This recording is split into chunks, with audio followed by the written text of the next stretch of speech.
Sveiki, su jumis itžinios.lt ir aš Svajūnė Jackūnaitė. Žmonės, bijantys skristi, dabar gali paspausti savo mobiliojo telefono iPhone mygtuką ir tai jiems padės susidoroti su panika. Tolimųjų reisų avialinijos Virgin Atlantic Airways pristatė programą savo kursams Skrydis be baimės. Šios programos sėkmės rodiklis net 98%. Programose yra informacijos šaltiniai, žaidimai ir kitos naujos idėjos.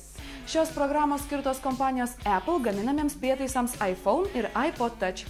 Savo pranešime avialinijos tvirtina, kad ši programa buvo sukurta žmonėms siekiantiems įveikti baimę, kurias sukelia nepažįstami orlaiviai, keisti lėktuvų garsai bei prarasta kontrolė.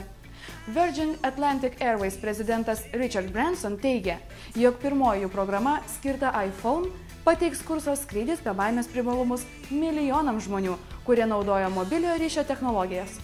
Programa leis daugybei keliautojų išlikti ramiems, pasiruošti pirmajam Virgin Atlantic skrydžiui.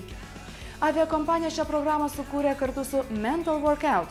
Ši kompanija kuria programinę įrangą padedančią žmonėms išspręsti problemas ir padidinti jų protinę veiklą.